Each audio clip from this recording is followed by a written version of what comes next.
Hi everybody, welcome to my channel. My name is Sharon Sherpa and today I'm going to be going through the pros and cons of the different resident halls at the University of Oregon.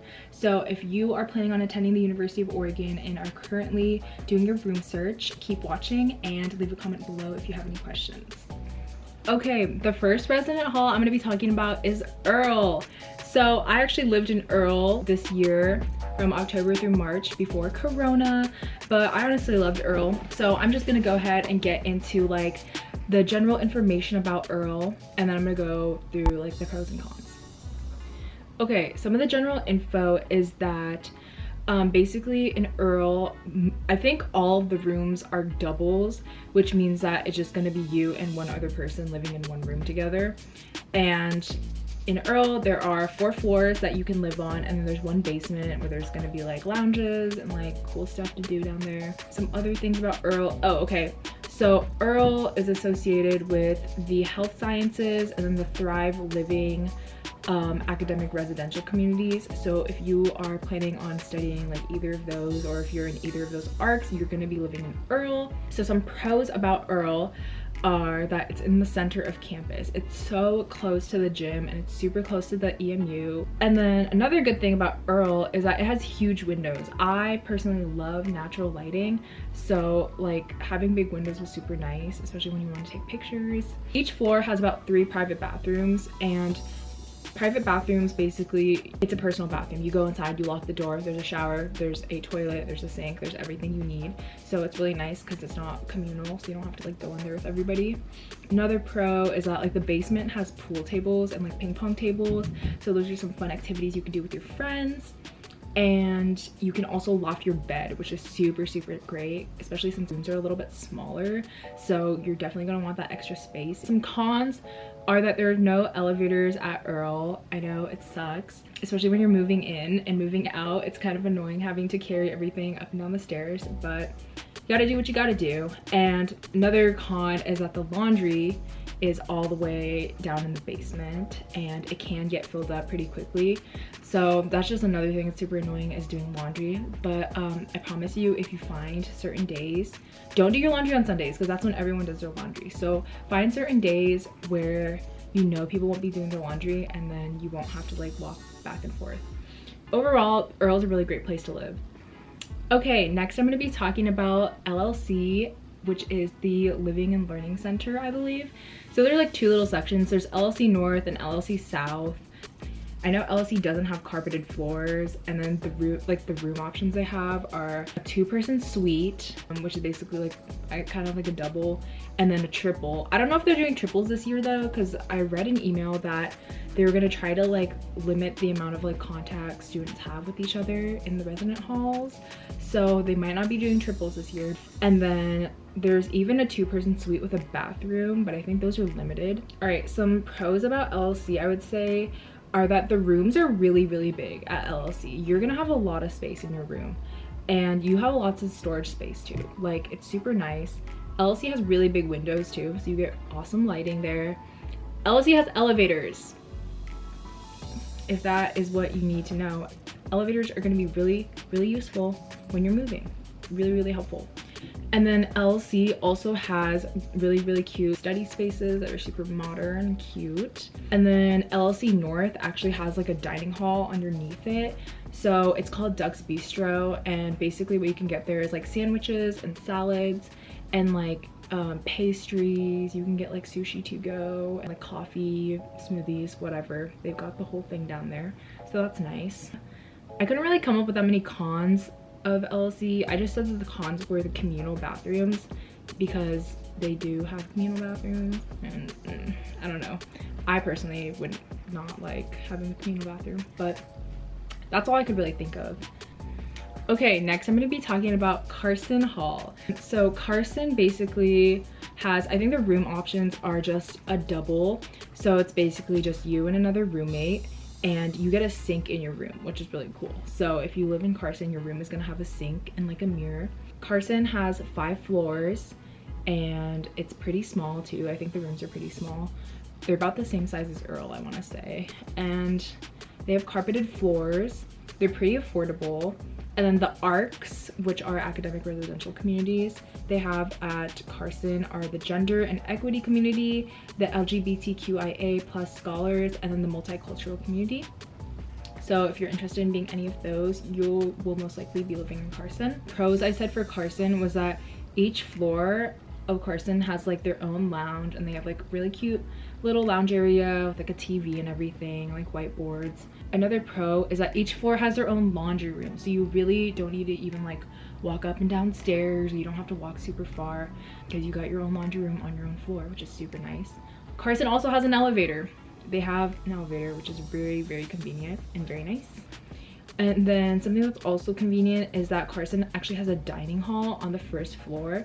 So this dining hall is kind of like buffet style. And then some cons about Carson, I said the rooms are kind of small, and then Carson also has communal bathrooms. So like, I think Carson's communal bathrooms are kind of not the best, to be honest. Like LLC has better communal bathrooms than Carson does, but you know, they're dorms, so if you want the college experience, you do that. Okay, so next I'm going to be talking about Walton. So basically the housing options are living in a double, and I think the floors are carpeted. I think Walton has like decent sized windows. There might be a couple of singles you can get at Walton, but I think they're very limited. But some pros, I really couldn't find that many. Some pros are, I said it's low-key, so I don't know. If you want a low-key resident hall to stay in, Walton is your place. It has a basketball court outside, kind of in between Walton and LLC, if you're into that. And it's got the Walton Package Center, so you know, if you order stuff off Amazon, it's right there. Some cons are, I just said nobody knows what Walton is really, honestly. That is just me being honest. I don't really know much about Walton, but yeah. Okay, next I'm going to be talking about Hamilton. So some general information about Hamilton is that, let's see, the floors are carpeted. They have big windows. It's probably, I think all the rooms are doubles. And the ARC they have at Hamilton is the Performing Arts Collective. Some pros about Hamilton is that there is a dining hall, like on the bottom, like first floor area. You can get Fire and Spice, which is like stir fry, and then you can get Big Mouth Burrito, just kind of like knockoff Chipotle. There's another cafe, Common Grounds Cafe, so they have like little sandwiches or like pastries, coffee, smoothies, acai bowls, whatever. And then there's also Gastro's Kitchen, so you can get like burgers, fries, onion rings, stuff like that. And they also have the Grab and Go, which is basically like a little supermarket where you can get like chips, drinks, whatever you want. So that's super, super nice and convenient. And then another pro is that your bed can be lofted. Their beds are a little bit older. They're like made out of wood rather than like the steel ones. And then some cons for Hamilton where there's no elevators, so you gotta walk up all those stairs. And then I also said the floors are gendered, so if you identify as female, your whole floor is gonna be female. If you identify as male, your whole floor is gonna be male. So not very gender friendly, to be honest. And the bathrooms are also gendered, so that's a con, I would say, for Hamilton. And another con is that the bathrooms are communal. All right, so next I want to talk about Justice Bean. So some general information about Justice Bean is that room options are going to be double. The rooms are pretty small. I don't know if the floor is carpeted. I don't think it's carpeted, but some ARCs that are going to be in Justice Bean are the business one, environmental leaders, honors college, Latinx scholars, and then the Black scholars. So if you're in any of those ARCs, you're going to be living in Justice Bean. Some pros about Justice Bean are that it's got a super cute courtyard. They have an elevator. It's pretty affordable, and then each of the floors has its own lounge and like really nice TV, so the TVs are really new. And then the bathrooms are private, just like an Earl, so it's really nice because gender neutral. Justice Bean also has really great study spaces and lounge areas and community kitchens. Every time I went to go visit, the community kitchens were always like packed and people were always baking or cooking mac and cheese or something. So if you're into all that, definitely a good place to live. Some cons, the rooms are really small, and then just a lot of people are going to be living on your floor. That's a con for me. Some people actually like that, so if you are okay with having a bunch of neighbors, this might be the place for you. All right, now we got Global Scholars Hall. Global Scholars Hall, general information. You could be in a double with the sink, or you can get a triple, 3 people. I don't know if they're gonna do that this year. Or they even have 4-person suites with your own bathroom, which is super cool, but I don't know if they're doing that this year because of Corona. And then some ARCs that are associated with Global Scholars Hall is the Global Engagement ARC and the Honors College. So some pros I had for Global Scholars Hall was they have great food. Honestly, their dining hall is super good. They've got like a place where you can build your own rice bowls. They have a place where you can order like pasta or like build your own pasta. They've got sushi and a really good cafe with really good smoothies and like lattes and all that, and like pastries, and like a little grab and go section where you can just get like little sandwiches from the deli. Global Scholars Hall also has like their own like library area, which is really nice since it is kind of further away than a lot of the other resident halls. If you don't want to walk all the way to the EMU to go study, you could just go down to the library. And then they also have elevators, super convenient. And it's also really close to the law building. I heard a lot of people like to go study there. I think I've been in the law building like once, but everyone says it's super quiet and nobody bothers you. So that's also a good place to study. It's super close by. Some more pros about Global Scholars Hall are that the rooms are super big. They're really spacious. You have a lot of storage area, and they also have really nice study rooms. Some cons I said is that they have communal bathrooms. If you don't have like the 4-person suite with your own bathroom, you're gonna have to use a communal bathroom, but their communal bathrooms are like cute compared to the other ones. All right, next we have Calathea Ilihi. So some general information is, yeah, basically in Calathea you get your own bathroom, like period. It's really nice. That's why it's probably one of the most expensive dorms at the University of Oregon. So you basically need to do a double or you do triple. So you, 2 other roommates in 1 bathroom. The ARCs that are associated with Calathea are the Art and Design ARC, Creative Practice Community, Media and Social Action, and Native American and Indigenous Studies ARCs. So these are all really awesome ARCs actually. So if you're in any of those, you will get to live in Calathea. Some pros are that you have your own bathroom, obviously. The rooms are huge. You have amazing windows, just so much room. It's awesome. You have elevators in Calathea, so moving is super easy. I actually did Unpack the Quack. I was a part of that, so I helped people move into their dorms in Calathea last year, and it was really easy because we had elevators. We would just haul all the stuff into the elevators. It would be super easy to move in. Another good thing is that they have a really cute community kitchen. It's really cute and super modern, so it's a fun place to cook food if you're into that. And they have awesome study spaces since Calathea is one of the newer dorms. Everything's a little bit more modern and looks cuter.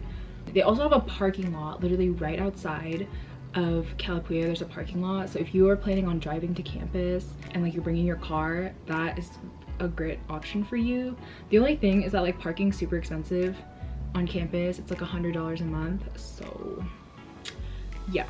Some cons are Calathea is the furthest dorm. Like it's super far compared to everywhere else. It's quite the walk. That's pretty much all. I mean, I really can't think of any other cons, to be honest. All right, last but not least, we have Barnhart. So I've only been to Barnhart like twice, so I did a little bit of research on Barnhart as well. And some general information about Barnhart is that you can have a double with a bath or you can have a triple with a bath. And then they have a dining hall. Every floor in Barnhart has 2 washers and 2 dryers, and every floor also has 4 to 5 study rooms. Anyways, some pros about Barnhart are you have your own bathroom, super great. There's elevators in Barnhart. Barnhart's close to your classes, where your classes are most likely going to be, and it's close to Riley. You have a super big closet. Like I watched the little like virtual like tour or whatever that the University of Oregon put up. They have big closets in Barnhart, so if you have a lot of clothes, I would look into Barnhart. They also have really nice lounges. They're super modern, and they also have something called the Barnhart Library. Although there are no books, you have access to like computers with like certain programs that you might need for certain classes, and you can also print down there, so you don't have to come all the way onto campus just to print your papers and stuff. And then some cons I said is that it's super far away from all the other resident halls, and it's also the most expensive resident hall. Okay, thank you guys so much for watching this video. These were just my personal opinions on the resident halls at the University of Oregon.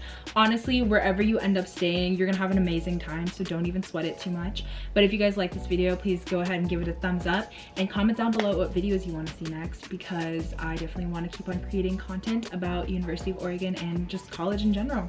So yeah, definitely subscribe and turn on notifications, because I will be trying to upload weekly from now on. But I just want to say thank you so much for watching, and I'll see you guys in the next video. Bye!